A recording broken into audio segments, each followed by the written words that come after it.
우리가 사는 세상, 지역 곳곳에는 많은 종교들이 있습니다. 우리가 성경을 보면은 성경에도 애굽과 가나안 땅, 또한 메소포타미아 지역 곳곳에는 지역 종교들이 있었습니다. 이것은 무엇을 말하는 것입니까? 인간은 믿음의 대상이 있어야 하며 종교와는 뗄래야 뗄 수 없는 삶을 산다는 말입니다. 그런데 사람들이 과연 어떠한 하나님을 믿고 의지하느냐가 중요합니다. 누가복음이 기록될 당시 로마와 소아시아 그리고 이 팔레스타인 지역에는 헬라 문화가 편만하게 퍼져 있었습니다. 헬라 문화에서의 신이라고 하는 것은 기독교와 상당히 다른 개념을 가지고 있습니다. 기독교에서 우리를 위해서 고통을 받으신 하나님을 전파할 때에 헬라 문화에서는 하나님께서 어떻게 고통을 겪으실 수 있느냐 이렇게 반문했습니다. 그들은 신을 완전한 존재로 보았습니다. 완전한 신이 불완전한 인간처럼 어찌 고통을 겪을 수 있느냐 그렇게 생각했습니다. 그러나 그리스도인들은 우리를 구원하시기 위해서 우리 예수 그리스도께서 십자가에서 고통을 겪으셨던 것처럼 하나님께서는 인간을 사랑하시기 때문에 고통을 당하신다며 복음을 전파했습니다. 여러분, 그리스도의 복음이 우리에게 복음이 될 수 있는 이유가 여기에 있습니다. 그리스도이신 예수님은 사람들에게 배반을 당하시고 고통을 겪으셨기 때문에 우리의 구속주요 하나님이 되실 자격을 이루신 것이 아닙니다. 우리를 위해서 고통을 당하셨기 때문에 우리의 주님이 되신 것입니다. 예수님께서는 우리를 죄의 권세에서 구원하시기 위해서라면 배반받는 것은 물론이거니와 대신 죽음의 십자가의 자리에까지 가셨습니다. 그래서 우리는 그 예수님의 사랑에 감동하고 눈물을 흘리며 나의 죄를 예수님 앞에서 회개하고 예수님을 나의 주님으로 영접하는 것입니다. 오늘 말씀은 예루살렘과 유월절이 다가온 때를 배경으로 삼고 있습니다. 그런데 이 예루살렘과 유월절, 이 둘은 매우 깊은 연관을 가지고 있습니다. 예수님에게 있어서 예루살렘은 어떤 곳입니까? 예수님은 3번에 걸쳐서 내가 예루살렘에서 대제사장들과 서기관들에게 버림받아서 죽임을 당하게 될 곳임을 말씀하셨습니다. 그러나 예수님은 이 땅에 오실 때에 어떤 분으로 오셨습니까? 예수님은 세상을 죄에서 구원하실 그리스도로 오셨습니다. 죄가 권세 노릇했던 이 땅에 하나님이 다스리시는 그 하나님 나라를 이 땅에 가지고 오셨습니다.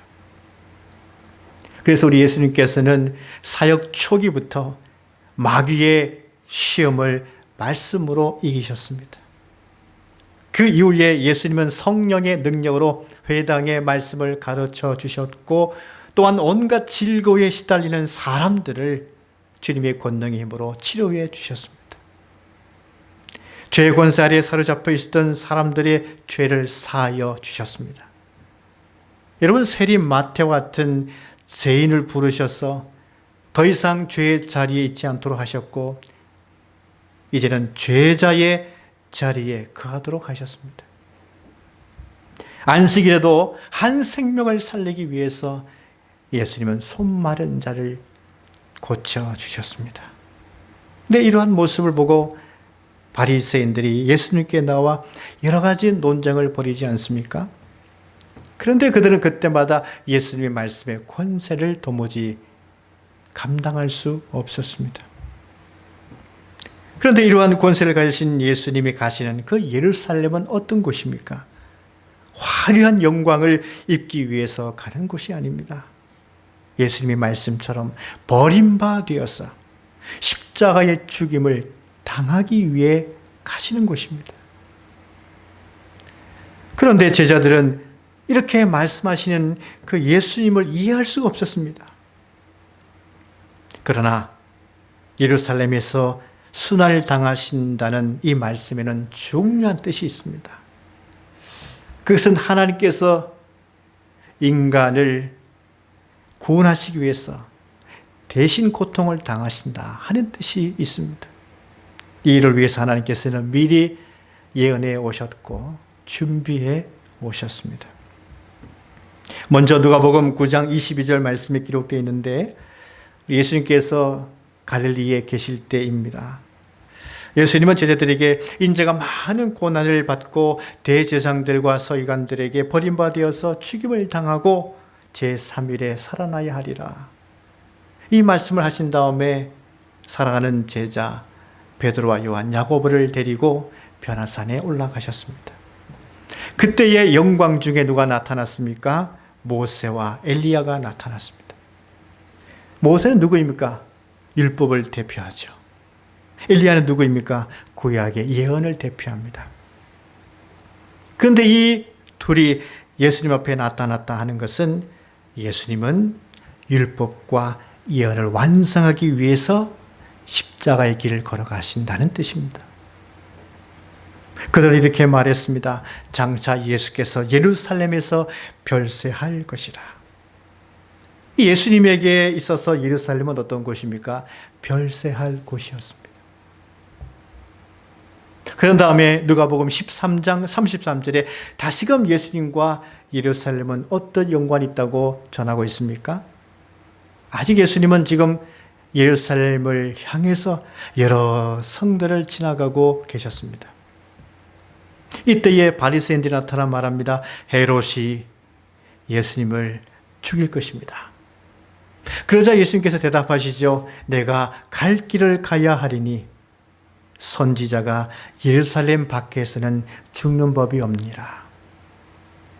여러분, 예루살렘은 자고로 어떤 곳이었습니까? 많은 하나님의 선지자들이 죽임을 당한 곳이었습니다. 그들은 하나님의 말씀을 선포했습니다. 그리고 백성들에게 회개할 것을 외친 선지자들이었습니다. 그런데 그들에게 대해서 예루살렘의 사람들은 가장 저주받은 형벌인 돌로 쳐 죽임을 당하게 했습니다. 그만큼 예루살렘의 사람들은 하나님의 진리의 말씀을 듣기 싫어했습니다. 그들은 자기의 귀에 듣기 좋은 소리만 듣고자 했습니다. 그래서 하나님의 말씀을 전하지 못하도록 하기 위해서 선지자들을 죽인 것입니다. 여러분, 그런데 하나님께서 많은 선지자들을 예루살렘에 보내셨다는 것은 그만큼 예루살렘이 타락했다는 증거인 것입니다. 그런데 왜 은혜이시고 진리이신 예수님께서 이 예루살렘에서 죽임을 당하신다는 것입니까? 겉으로 보기에는 가장 종교적인 곳이 예루살렘이었지만은 속으로는 가장 하나님을 멀리한 곳이었기 때문입니다. 그러나 이러한 곳에 대해서 예수님은 가장 큰 하나님의 사랑을 나타내신 것입니다. 그 다음에 누가복음 18장 33절에 예수님께서는 예루살렘에 올라가시면서 이제 또한 제자들에게 예루살렘은 어떤 곳인지를 전하고 있습니까? 그곳에서 내가 버림바가 되어서 이방인들에게 또한 넘겨져서 희롱을 당하고 채찍질 당하고 죽임을 당할 것을 예언하셨습니다. 그러므로 예루살렘은 예수님에게 있어서는 고통받는 곳이었습니다. 그러면 6월절은 예수님에게 어떤 의미가 있을까요? 여러분, 6월절은 본래 죄악된 애굽에서 이스라엘이 탈출된 곳을 기념하는 절기가 6월절입니다. 이제 6월절은 죄악된 예루살렘에서 온 인류가 탈출되어서 구원받게 될 것임을 주님은 말씀하고 있습니다. 이제 예수님께서 예루살렘에서 유월절 어린 양이 되어서 희생 제물 되심으로 온 인류가 다 구원받게 될 것임을 주님이 말씀하시는 것입니다. 그런데 이렇게 예루살렘의 유월절이 다가오자 어떤 일이 일어나고 있었습니까? 대제사장들과 서기관들이 예수님을 무슨 방도로 죽일까 이렇게 궁리하는 것입니다. 여러분, 그런데 그들이 얼마나 비굴합니까?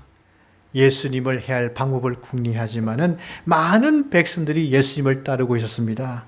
그래서 그들은 그 백성들을 두려워했습니다. 그래서 이제 공개적으로 예수님을 해할 수 없었습니다.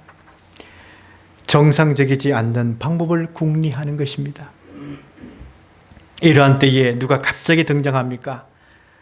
이미 광야에서 예수님께 패한 사탄이 이제 그동안 물러가 있다가 등장하는 것입니다. 이 말은 호시탐탐 사탄은 어떻게 예수님을 해야 할까? 이 기회만을 계속 보고 있었다는 뜻이죠. 사탄은 무엇을 생각해냈습니까? 예수님의 제자 중 하나를 택하여 그를 배반토록 하는 것이었습니다. 그래서 그 사탄은 가룟 유다에게 들어갔습니다. 우리가 이 창세기 창조 시대의 이야기를 볼 때에 확인할 수 있듯이 여러분, 사탄은 항상 무엇을 궁리합니까? 어떻게 하면 사람이 하나님을 배반하도록 할까입니다. 사람이 하나님을 배반해야 그 사람을 통해서 악한 뜻을 이룰 수 있기 때문입니다. 그래서 사탄은 아담 하와에게 어떻게 시험했습니까? 자신들을 창조하셨고 이 땅의 모든 것을 다스리도록 복을 주신 하나님을 배반하도록 했습니다. 여러분, 우리 전지전능하신 하나님께서는 하와가 하나님의 말씀을 의심하고 배반하려는 그 대화의 장면을 보지 못하셨을까요?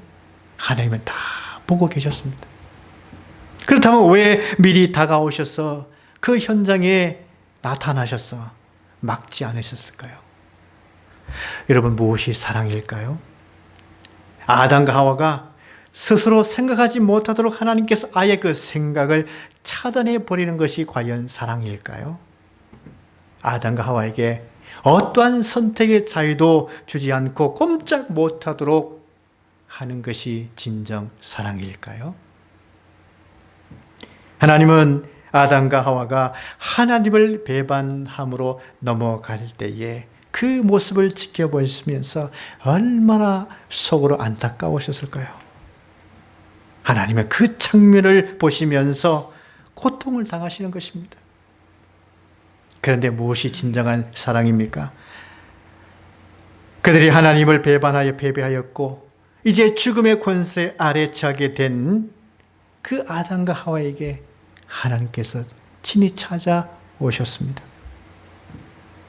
그리고 패배한 아담과 하와에게, 이제 죄인된 아담과 하와에게 가죽 옷을 입히시면서 그들의 수치와 부끄러움을 가리워 주셨습니다.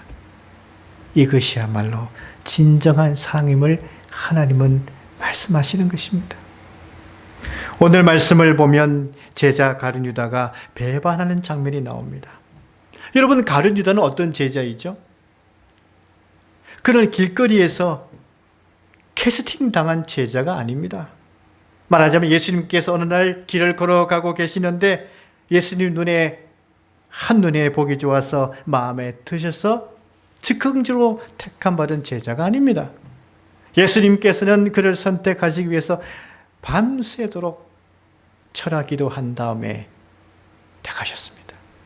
그는 3년 동안 예수님의 가르침을 받았습니다. 그는 예수님께서 세우신 70인 전도대 사도로 권위를 받았습니다. 그래서 파송도 받았습니다. 그는 복음을 전파했죠. 병도 고쳤습니다. 또한 귀신이 떠나가는 그 권세도 행했습니다. 많은 복음의 열매를 거두었습니다.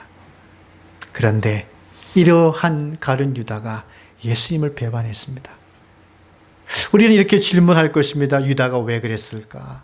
왜 그가 그렇게 많은 사랑과 은혜를 복음의 확증을 받았음에도 불구하고 왜 예수님을 배반했을까?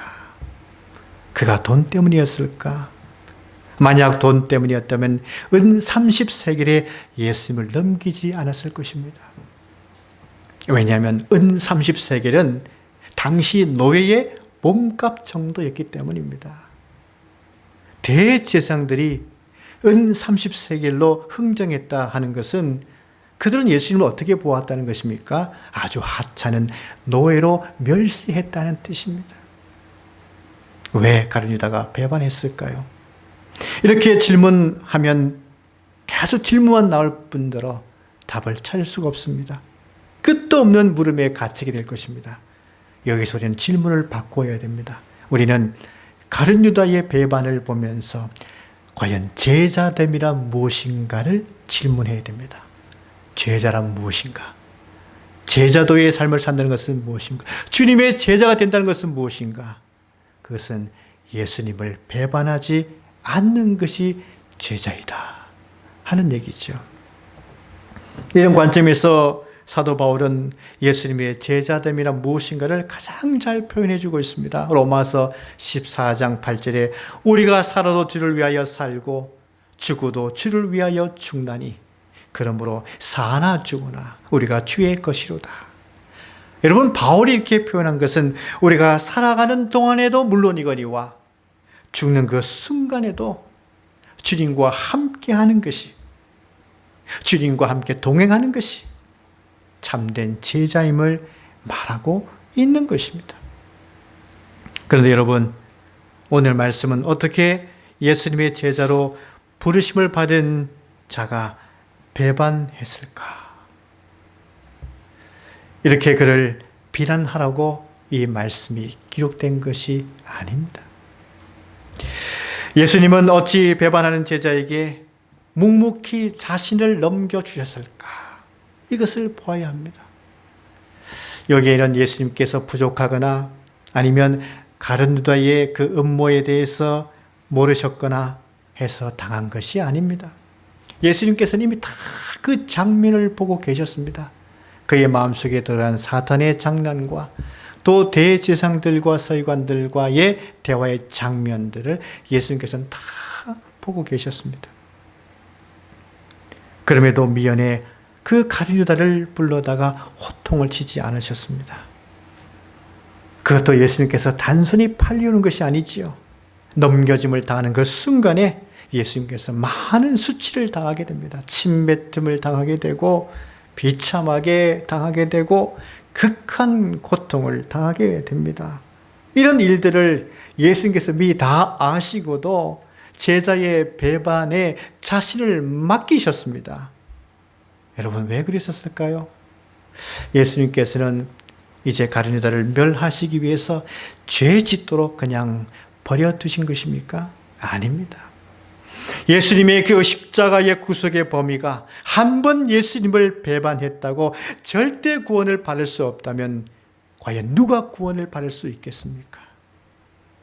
가룟 유다보다 더한 살인적인 죄를 지은 사도 바울도 예수님의 은혜에 자신을 회개하며 구원을 받았습니다. 중요한 것은 내가 지은 죄가 중한 것이냐 경한 것이냐가 아닙니다. 예수님은 나를 위해서 대신 고통을 당하셨다는 그 은혜와 사랑 앞에 나 자신이 회개하느냐가 중요합니다. 그리고 그 주님을 믿음으로 받아들이냐가 중요합니다. 그래서 3번씩이나 주님을 모른다고 배반한 베드로도 구원받을 수 있었습니다. 이것이 바로 주님의 사랑인 것입니다. 복음이란 무엇입니까? 요한복음 3장 16절에 하나님이 세상을 이처럼 사랑하사 독생자를 주셨으니 이는 그를 믿는 자마다 멸망치 않고 영생을 얻게 하려 하심이니라. 여러분, 하나님께서 사랑하신 세상, 이 하나님이 사랑하신 이 세상은 어떤 세상입니까? 하나님을 멀리하고 배반한 세상이죠. 가룟 유다와 같은 수도 없이 이와 같은 많은 사람들이 사는 세상. 세상에는 대제사장들과 서기관들처럼 은혜와 진리신 예수님을 헤아리고 악랄하게 음모를 꾸미는 사람들이 사는 세상, 시기가 있고 질투가 있고 무정함이 있고 불의가 있고 악한 보상들만이 있는 이런 것들이 만연한 곳이 바로 세상입니다. 그런데 우리 하나님께서 이러한 세상을 사랑하셨습니다. 이러한 세상을 사랑하시려면 하나님 자신이 배반을 당하셔야만 했습니다. 심지어 십자가에 죽임을 당하셔야만 했습니다. 예수님은 세상을 사랑하시기 때문에 사람들에게, 제자에게 배반을 당하시고 죽임까지 당하셨습니다. 우리 가운데 아직도 왜 사랑하는 제자가 배반하도록 예수님은 놔두셨을까? 이게 진정한 사랑일까? 호통을 쳐서 배반하지 않도록 해야 되지 않는가? 그것이 사랑이지 않는가? 이런 분이 있습니까? 그런데 요한복음 15장 13절에 이렇게 말씀하고 있습니다. 사람이 친구를 위하여 자기 목숨을 버리면 이보다 더 큰 사랑이 없나니. 예수님께서 여기 친구라고 여긴 대상은 누구입니까? 세상이죠. 하나님을 배반한 제자, 하나님을 배반한 사람들, 이러한 사람들을, 이러한 죄인들을 사랑하신 그들이 바로 예수님의 친구라고 말씀하고 있습니다. 예수님이 사랑한 사람들은 어떤 사람들이죠? 모두가 다 죄인들이었습니다. 그런데 우리 예수님께서는 그 죄인들을 사랑하시어 예루살렘에서 죽임을 당하셨습니다. 사랑하는 친구인 죄인들을 살리기 위해서였습니다. 구원하기 위해서였습니다.